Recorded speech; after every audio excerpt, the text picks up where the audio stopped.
Assalamualaikum Bunda. Saya akan menjelaskan tentang posisi dan perlekatan menyusui ya. Jadi kita harus pahami dulu, kalau Bunda sudah benar posisi dan perlekatan menyusuinya, maka otomatis ibu dan bayi juga akan merasa nyaman ketika menyusui. Nah, gimanakah posisi yang nyaman untuk bayi pada saat menyusui? Nah, sebenarnya sama dengan posisi kita ketika menyusui. Ibu bayangkan, ibu sedang minum air ya, kira-kira posisi kepalanya seperti apa ya? Biasanya agak tengadah ya Bun, jadi seperti ini ya. Coba Bunda bayangkan, misalkan Bunda menyusui sambil telungkup gini ya, tunduk, atau misalkan sambil miring, apakah Bunda merasa nyaman?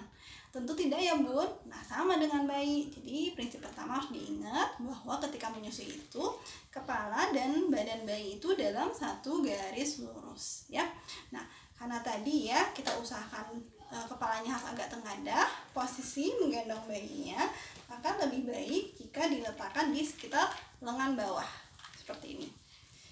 Kemudian yang kita sanggah sekitar bahu dan leher, kemudian susuri ke arah bawah ya. Banyak bunda yang suka menyimpan bayinya itu di bagian atas, di lengan atas. Nah, Bunda perhatikan, kalau misalkan bayinya disimpan di atas, sedangkan puting Bunda ada di sini, bayi akan mengejar jauh ke sini. Akhirnya dia bisa jadi malah telungkup. Ya, diingat, bayangkan ketika menyusunya dengan tunduk, tentu tidak akan nyaman untuk menyusui, dan otomatis juga nelannya susah, asinya juga jadi tidak terlalu deras ya. Nah, sekarang bagaimana posisi yang nyaman untuk Bunda? Nah, saya ingin menunjukkan bagaimana anatomi payudara dulu ya Bun ya, supaya lebih terbayang ya. Jadi di balik payudara Bunda ini seperti ini ya.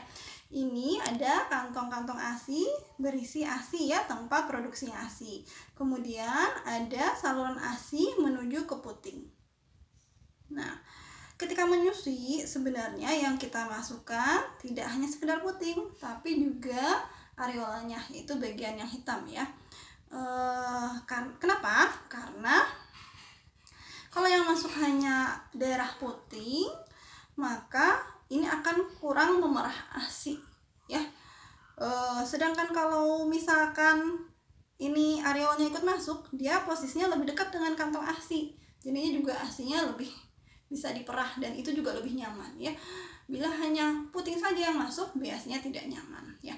Tapi sebenarnya yang perlu masuk itu tidak seluruh areola seperti ini ya Bun, tapi bagian bawah saja ya.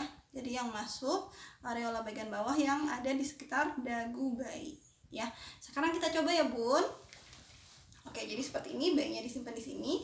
Nah, Bunda boleh bantu dengan dikasih alas di bawahnya ya. Ini dengan adanya alas membantu menyangga bayi supaya Bunda tidak berat. Karena seringkali kalau udah terlalu lama menggendong bayi, bayinya jadi turun ke bawah ya Bun ya. Malah jadinya putingnya juga ikut tertarik, jadinya juga tidak nyaman ya. Nah sekarang lihat prinsip yang tadi ya. Jadi yang kepala bayi harus lurus dan ini masuknya dalam. Coba Bun bayangkan, kalau misalnya posisinya seperti ini, bisa masuk dalam nggak ya Bun? Ya, tentu tidak ya Bun. Kalau seperti ini masuknya hanya bagian puting saja. Jadi memang bayinya itu dihadapkan menghadap arah Bunda. Ya, jangan ragu-ragu, bayinya benar-benar di depan puting. Kemudian badannya juga menghadap ke arah Bunda ya. Nah, untuk cara memasukkan payudaranya, jadi Bunda boleh pegang payudaranya pakai dua tangan ini ya. Seperti ini. Kadang-kadang banyak ibu yang memilih memegang seperti ini, menggunting ya. Nah, coba diingat lagi prinsipnya, kita harus memasukkan dalam supaya lebih nyaman dan lebih deras asinya juga. Antara begini dengan yang ini, lebih luas mana Bun? Ya, kalau kita lihat lebih luas yang ini ya. Kalau yang ini kita bisa jadi menutupi sebagian area areola. Nah, kalau tertutupi jadinya kurang bisa masuk gitu ya. Padahal harusnya areola ini masuk ya. Jadi Bunda bisa lihat di gambar yang saya share ya Bun ya, yang di sini ya, cara memasukkannya. Jadi pertama boleh nih putingnya disimpan di sekitar hidung supaya bayinya itu mencari puting ke arah atas. Ketika bayinya membuka mulut, putingnya masuk dalam ya. Nah, tanda menyusui yang baik ya, pertama nih bagian areola atas ya, hitam-hitam yang atas lebih terlihat daripada yang bawah, karena yang bawahnya masuk ya bun.